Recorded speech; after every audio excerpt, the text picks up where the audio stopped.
오늘 말씀을 통해서 하나님께서 참으로 그 세우시는 권능으로 모든 쓰러져 있는, 넘어져 있는, 낙심해 있는 주의 자녀들을 일으켜 세워주시는 그러한 주님의 권능과 은혜가 오늘 예배를 통해서 임하기를 오직 소원하는 마음으로 이 시간 말씀을 증거합니다. 같은 마음으로 말씀을 받으실 수 있는 은혜가 우리 모두에게 있기를 주님의 이름으로 축원을 드립니다. 자, 1절을 보시면 이스라엘 자손이 또 여호와의 목전에 악을 행하였다라는 말씀으로 본문이 시작하고 있습니다. 우리가 잘 아시다시피 이스라엘 자손이 광야의 40년이라는 그 긴 세월을 지나서 가나안 땅에 정착한 뒤에 하나님이 허락하신 그 약속의 땅에서 그들의 평화가 오랜 세월 지속되지 않았어요. 그 평화가 너무나도 짧았다는 것입니다. 그런데 그 평화를 깬 장본인이 누구였는가? 바로 이스라엘 민족 그들 자신이었습니다.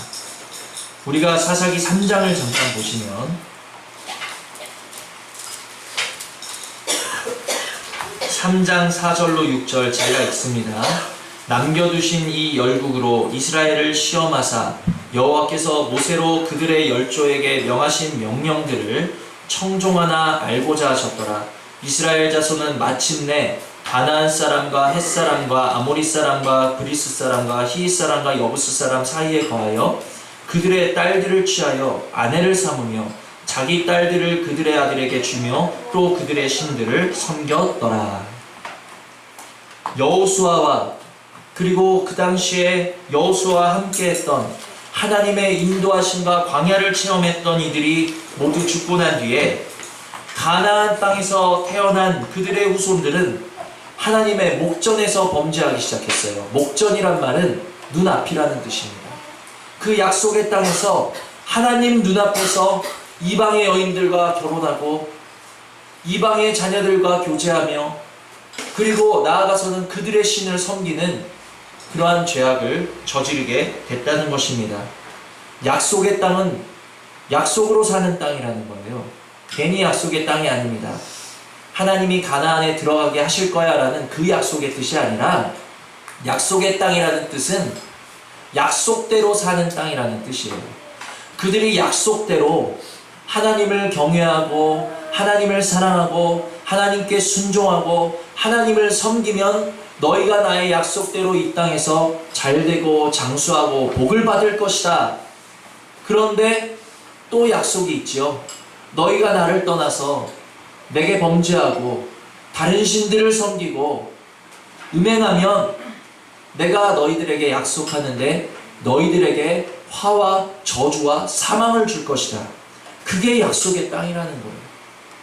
약속으로 사는 땅. 하나님을 경외하며 살았던 여호수아의 시대까지는 하나님께서 복을 주셨지만 약속대로 하나님 앞에서 범죄하던 그들에게는 약속대로 무엇을 주십니까? 화를 주시고 저주를 주시고 사망을 주셨다는 것입니다. 그들이 오늘 본문으로 다시 돌아오셔서 여호와께서 7년 동안 그들을 미디안의 손에 붙이셨다라고 본문이 시작되고 있는데 그들이 미디안의 손에 빠진 것은 하나님이 그들을 괴롭히시려고 하시는 것이 아니라 그들이 초래한 결과였다는 것입니다.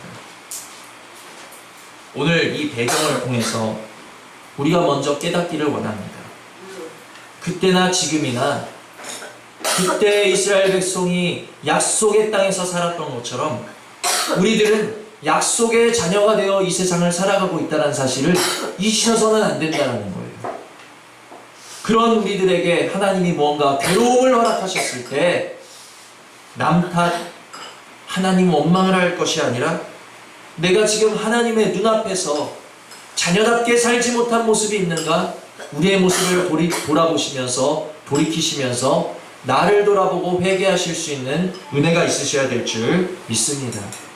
오늘의 본문 말씀을 통해서 먼저 깨달으셔야 될 것은 그 약속의 땅에서 하나님이 약속대로 그들이 범죄하였을 때 압제를 허락하셨던 것처럼 오늘 압제당하는 우리의 어떠함이 있다면 내가 하나님 눈앞에서 범죄하진 않았는지 우리는 돌아보시고 살피셔야 된다는 것입니다.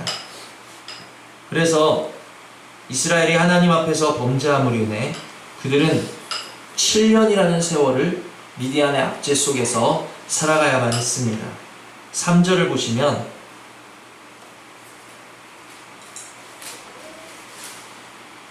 이스라엘 사람이 파종한 때면 미디안 사람, 아말렉 사람, 동방 사람이 치러 올라와서 진을 치고 가사에 이르도록 토지소산을 멸하여 이스라엘 가운데 식물을 남겨두지 아니하며 양이나 소나 나귀도 남기지 아니하니.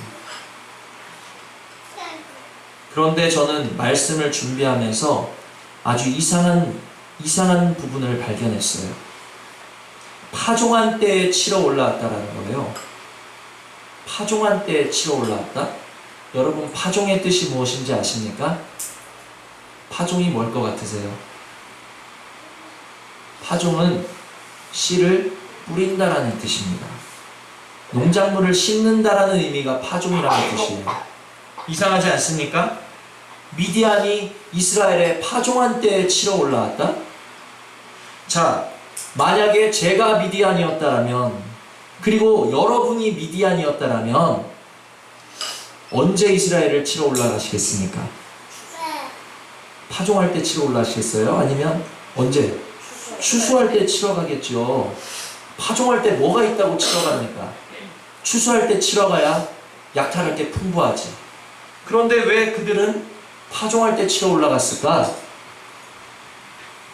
그 이유가 너무나도 두려운 이유예요. 미디안이 이스라엘을 치는 이유가 그들을 약탈하는 데 목적이 있는 것이 아니었다는 것입니다. 미디안이 이스라엘을 치러 올라오는 이유는 5절 후반절을 보시면 그들이 그 땅에 들어와 어떻게 해요? 멸하려 하니. 약탈의 목적이 있는 민족이 아니었던 거예요. 이스라엘을 아주 씨를 말리려고 작정을 하고 파종 때에 올라와서 아직 그 씨앗이 뿌리 내리고 잎을 내기 전에 다 말발굽으로 짓밟아 버리고 남아있는 양과 소와 나귀와 약대도 다 그냥 쓸어간다라는 거예요. 그러니까 하나도 남기지 않겠다라는 뜻이에요.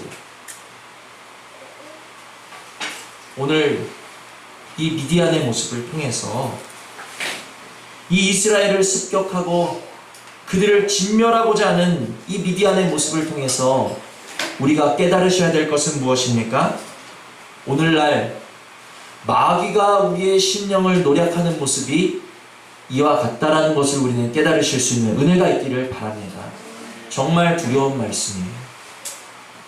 이스라엘이 씨를 뿌릴 때면 올라와서 밟아버리는 미디안같이 마귀 없이 우리에게 언제 올라오는 줄 아십니까? 말씀의 씨가 뿌려지기가 무섭게 그들은 우리의 마음 땅으로 올라와서 말씀이 뿌리를 내리고 싹을 내기도 전에 다 짓밟아 버리는 거예요. 우리의 마음을 어지럽게 해서 말씀이 뿌리 내리지 못하도록, 잎을 내지 못하도록, 말씀이 힘을 내지 못하도록 그들은 우리 안에 올라와서 약탈하는 마귀의 세력이 있다는 것을 우리는 오늘 두려움으로 마음에 새기셔야 되는 줄 믿으시기를 바랍니다. 내 안에 어떤 말씀이 생겨졌는지 찾아볼 수가 없는 거예요. 파종만 되면 올라와서 그냥 어지럽히니까 내가 어떤 말씀을 받았더라? 내가 무슨 말씀을 붙잡아야 되더라? 내가 무슨 말씀을 가지고 기도를 해야 되더라? 알 수가 없는 거예요. 뿌리가 안 내려지니까, 잎이 나지 않으니까 열매를 기대할 수 있겠습니까? 말씀의 열매는 더더욱 찾아볼 수가 없는, 우리의 삶에 말씀의 열매가 나타나지 않는다는 것은 여러분 딱 하나예요.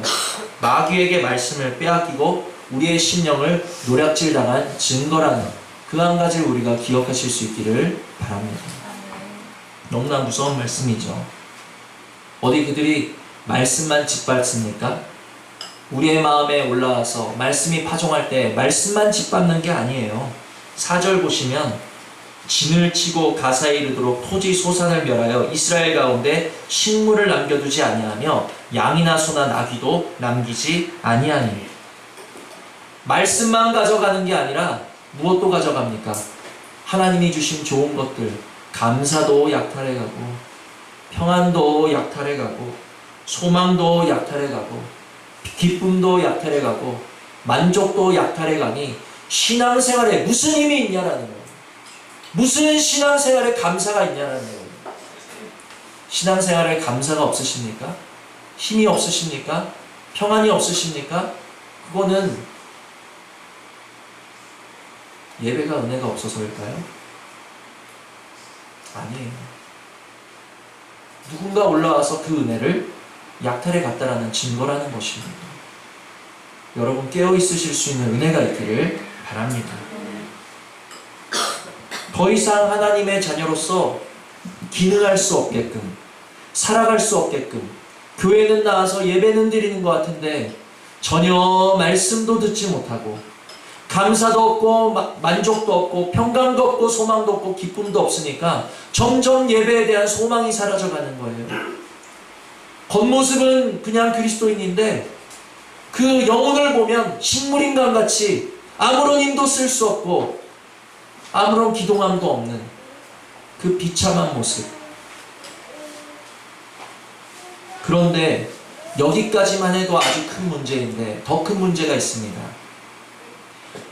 미디안이 올라와서 파종할 때 그들의 그 뿌린 씨앗이 뿌리내리지 못하도록 우리의 말씀을 빼앗아가고, 그들의 양과 나귀와 그러한 가축들을 빼앗아간과 같이 우리의 감사와 기쁨과 평강을 빼앗아가는 것도 문제인데, 그것보다 더 큰 문제는 무엇인지 아십니까? 더 큰 문제가 있어요. 2절을 보시면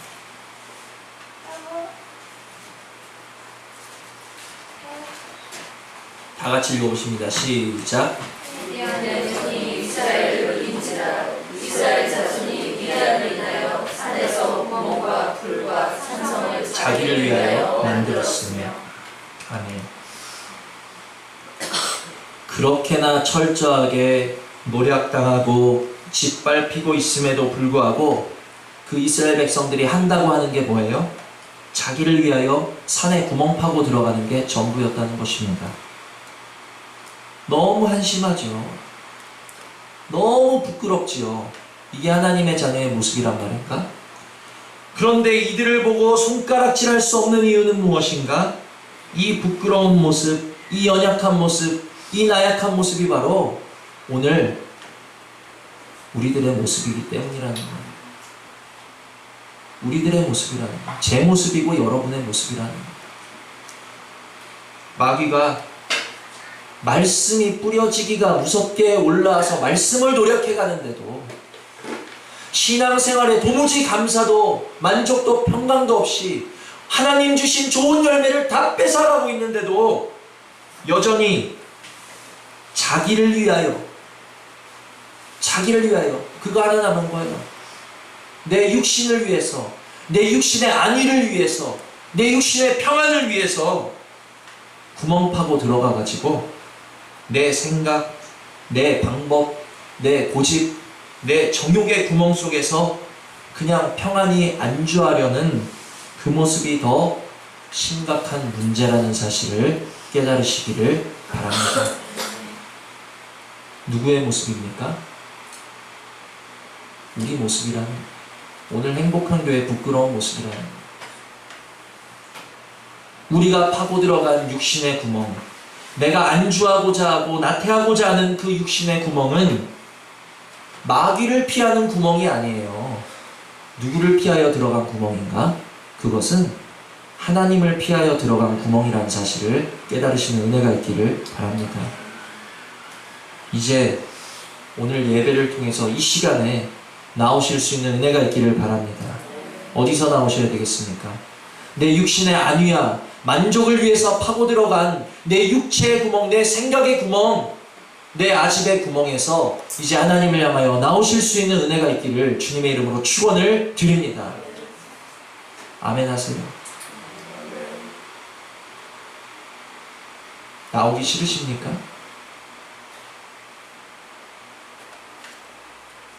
5절을 보시면 이는 그들이 그 짐승과 장막을 가지고 올라서 메뚜기 떼같이 들어오니. 우리 목사님이 항상 말씀하시잖아요. 연합한다라는 것은 주님이 장막을 치고 내 안에 거하신다라는 건데, 여기 보니까 누가 장막을 가지고 올랐습니까? 미디안이 장막 치고 올라온 거예요. 주님이 장막 치고 내 안에 거하셔야 되는데 마귀가 장막 치고 올라와서 내 안에 다 노력하고 있음에도 불구하고 지나가겠지, 괜찮겠지. 전혀 괜찮지 않습니다. 전혀 괜찮지 않아요. 마귀는 조금 빼앗고 적당히 어지럽히다가 돌아가려고 우리의 심령을 노력하는 게 아니라는 것을 깨달으시기를 바랍니다. 우리에게 뭔가 무언가가 나를 노력하고 있구나. 왜 이렇게 감사가 없지? 말씀이 무엇이지? 노력당했다라는 흔적이 보이면 우리는 즉시 구멍에서 나오셔야 돼요. 그냥 노력당했는데도 몰라, 지나가겠지. 절대 안 지나갑니다. 요한복음 10장 10절에 주님이 이렇게 말씀하셨어요. 도적이 오는 것은 도적질하고 죽이고 멸망시키려는 것 뿐이다. 기억하시기를 바랍니다. 여기 5절 후반부에도 그들이 그 땅에 들어와 멸하려 하니. 미디안이 이스라엘에 들어오는 이유나 마귀가 지금 우리 안에 들어와서 노력하는 이유나 똑같다라는 거예요. 멸할 때까지 그들은 우리 속에서 떠나지 않는다라는 것을 기억하시기를 바랍니다. 마귀가 우리를 멸하려 하는 이때에 그럼 우리는 어떻게 하셔야 되겠습니까? 우리 어쩌면 좋을까요? 사방 어디를 둘러봐도 마귀에게 노력되지 않은 곳이 없는 이때에 우리는 어떻게 하면 좋겠습니까? 그냥 계속 구멍에 들어가 있으시겠습니까? 6절 보시면 다 같이 읽습니다. 시작. 이스라엘이 미디안을 인하여 미약함이 심한지라 이에 이스라엘 자손이 여호와께 부르짖었더라. 아멘. 결국 더 이상은 미디안의 학대를 견딜 수 없었던 이스라엘은 마침내 무엇을 하고 있습니까? 하나님께 부르짖고 있다는 것입니다. 하나님께 부르짖는 것, 하나님께 부르짖는 것, 여기에 우리의 희망과 소망이 있다는 것을 기억하시기를 바랍니다. 하나님을 피하여서 그저 육신의 안위를 위해 파고 들어간 우리 육신의 구멍에서 나와서 이제는 우리가 하나님께 두 손 들고 부르짖어야 될 때라는 사실을 기억하시기를 바랍니다. 언제 부르짖을 수 있습니까? 그것은 내가 미약하다라는 것을 인정할 때 부르짖을 수 있어요. 미약하다라는 것을 인정할 때. 나는 미약하지 않아. 나는 괜찮아. 나는 아직 강해. 이 정도면 신앙생활 잘하는 거지 뭐. 절대로 부르짖을 수 없습니다. 우리는 늦었다라고 생각하셔야 돼요. 지금 늦었다라고 생각하셔야 돼요. 우리는 부르짖을 때라는 사실을 기억하시기를 바랍니다.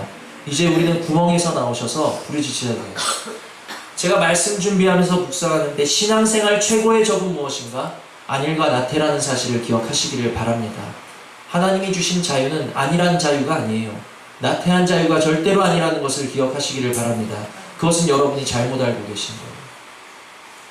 하나님 주신 자유는 결코 그런 자유가 아닙니다. 도리어 기도할 자유, 부르짖을 자유, 내가 연약하고 오늘 부족하지만 하나님을 찾을 자유가 하나님이 주신 자유이지, 우리가 두려워하지 아니하고 은혜의 보좌 앞으로 나가는 자유가 하나님 주신 자유이지, 내가 이 핑계 저 핑계로 아니라고 나태한 자유는 마귀가 주는 자유라는 사실을 기억하시기를 바랍니다. 언제 부르짖을 수 있다고요?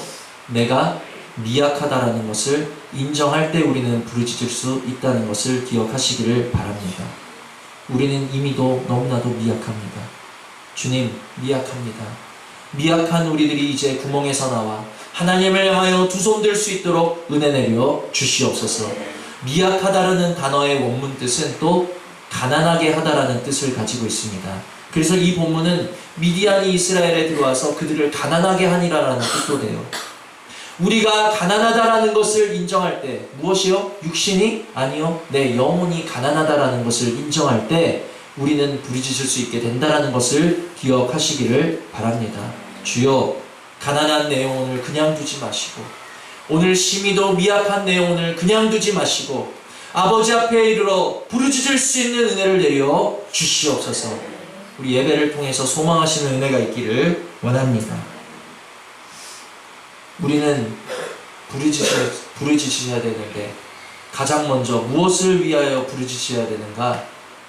우리는 가장 먼저 회개하며 애통의 부르짖음을 부르짖어야 되신 줄 깨달으시기를 바랍니다. 너무나 부끄러운 거예요. 생명 얻었다고 하면서, 생명의 말씀 듣는다 하면서, 주신 말씀이 귀하다고 하면서 기도하라는 가장 기본적인 하나님의 명령조차, 하나님의 가장 기본적인 말씀조차 순종하지 못하는 게 지금 우리 행복한 교회의 모습입니다. 너무 부끄러워요.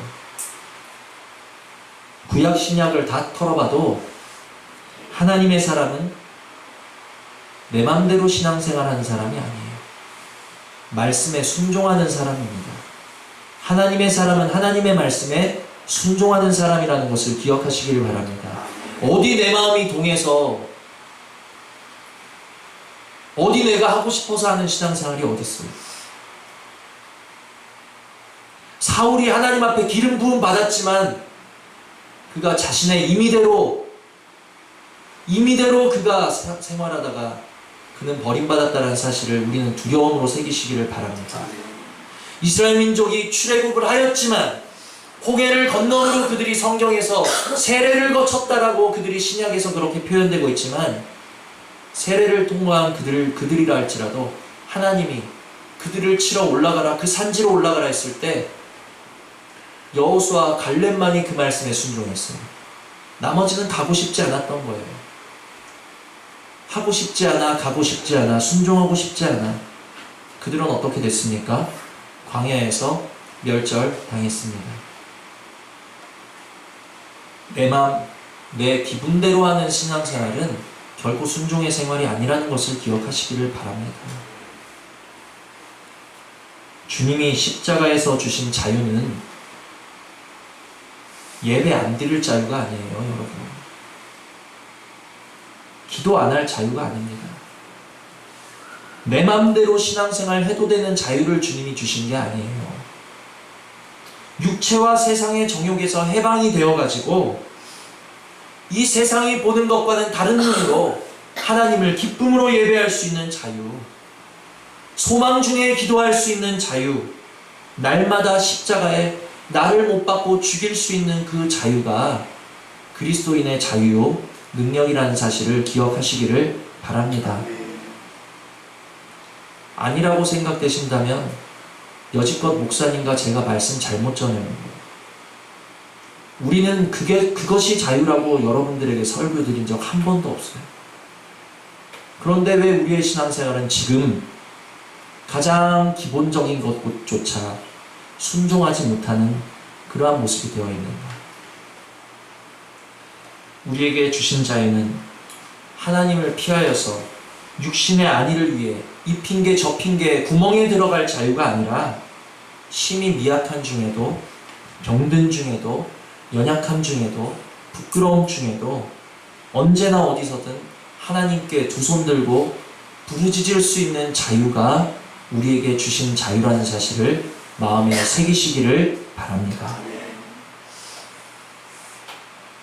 그 다음으로 우리들이 부르짖어야 될 것은, 이제 우리가 구멍에서 나와서 하나님께 부르짖어야 되는데, 첫 번째는 하나님의 말씀에 순종하지 못한 것에 대한 회개와 그런 애통으로 부르짖어야 되고, 두 번째는 무엇입니까? 우리에게 닥친 문제를 놓고 이제는 부르짖으시기를 바랍니다. 이거는 영의 일이니까 구해도 될 거야. 아니야, 이거는 육신의 일이니까 구하면 안 돼. 그게 아니에요. 여러분, 구하시기를 바랍니다. 무엇이든 구하세요. 무엇이든 구하세요. 하갈의 눈물을 받으신 하나님을 기억하시기를 바랍니다. 육으로 분류되어서 하나님의 기업에서 끊쳐진 자녀라 할지라도 하갈의 눈물을 받으시고 이스마엘을 살게 하셨잖아요. 구하시기를 바랍니다. 무엇이든 구하세요. 이건 영적인 거, 이건 육적인 거, 우리의 생각과 잣대로 가르지 마시고 급한 거 있으면 무조건 기도로 구하세요. 망설이고 머뭇거리다 기도하지 못하는 것보다 100번 1000번 나아요. 찬양 가사에 제가 제일 좋아하는 가사 중에 잘못된 것 아래면 긍휼히 여기사 크신 은사를 주네 거기 기쁨 있네. 믿으시기를 바랍니다. 기도 안 하는 게 문제지 기도하는 건 문제가 되지 않아요. 구하면 하나님은 반드시 응답하시는 것을 믿으시기를 바랍니다. 그러나 때로 내가 구하는 것을 응답하지 않으실 때에는 하나님이 어떤 은혜를 주시는 줄 아십니까? 그 하나님의 응답하지 않으신 것에 대해서 인정할 수 있는 은혜를 주시는 거예요. 기도를 해야 응답이 되지 않아도 인정할 수 있고 감사할 수 있는 은혜를 주신다는 것을 믿으시기를 바랍니다. 다윗이 밧세바와 간통한 후에 아이를 임신했어요.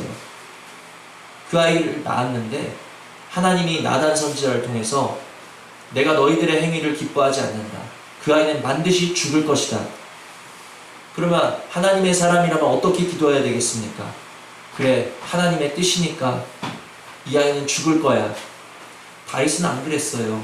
하나님의 사람이었음에도 불구하고 하나님 앞에 7일 동안 금식하면서 이 아이를 살려달라고 간절하게 기도했다라는 것입니다. 그 결과 어떻게 됐습니까?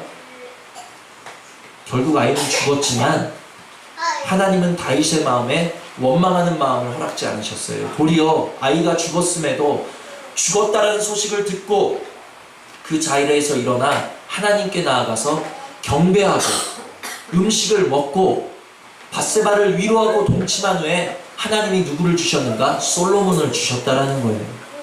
이게 하나님의 일이라는 것을 기억하시기를 바랍니다. 육이다 영이다 나누지 마시고 무조건 기도로 구하실 수 있는 은혜가 있기를 바랍니다. 그리하여서 응답하시면 감사하지만 응답 안 하시더라도 하나님은 응답 안 하셨으니까 이건 정말 하나님의 뜻이 아니었나 보다 하고 인정할 수 있는 마음을 우리에게 주실 뿐만 아니라 더 좋은 길로 우리를 지도하시고 인도하시기 때문에 우리는 기도하셔야 된다라는 것입니다. 말씀을 정리합니다. 이스라엘이 미디안의 압제로 인해서 마침내 부르짖었을 때 8절에 여호와께서 이스라엘 자손에게 한 선지자를 보내사 마침내 부르짖었을 때 하나님도 마침내 한 선지자를 보내셨다는 거예요. 그런데 그 선지자는 이스라엘을 잔뜩 책망했습니다. 지금 저처럼 책망한 거예요. 근데 책망으로 끝난 것이 아니라 그 선지자가 돌아가고 난 뒤에 11절 후반에 큰 용사 기드온을 그들을 위하여서 세우시는 하나님의 모습을 볼 수 있다는 것입니다. 감사한 것은 이미도 우리 행복한 교회에 부르짖는 소리가 시작되게 하셨다라는 것이 너무나도 감사하다라는 거예요. 하나님이 올 한해 우리들에게 항상 기도하고 낭망치 말 것에 대해서 주신 이유는 우리를 건지시기 위함이라는 것을 기억하시기를 바랍니다. 그 말씀에 순종하여 이제 부르짖는 우리들의 모든 부르짖음이 하나님께 상달되는 것을 믿으시고 아직 구멍에 있다라고 생각되신다라면 주여 내가 주님께로 나아가 두 손 들 수 있는 은혜를 나에게 내려달라고 간구하실 수 있는 은혜가 우리 모두에게 있기를 바랍니다. 그럴 때 우리를 위하여 큰 용사 기드온, 큰 용사 예수 그리스도를 예비하셔서 우리의 모든 기도와 간구에 응답하시는 하나님의 선하신 손을 우리 모두가 맛보실 수 있는 그러한 축복이 이제는 주님 앞에 나와 부르짖는 기도의 소리가 우리 행복한 교회에 가득히 임하기를 주님의 이름으로 축원을 드립니다. 들으신 말씀 생각하시면서 잠시 기도하시겠습니다.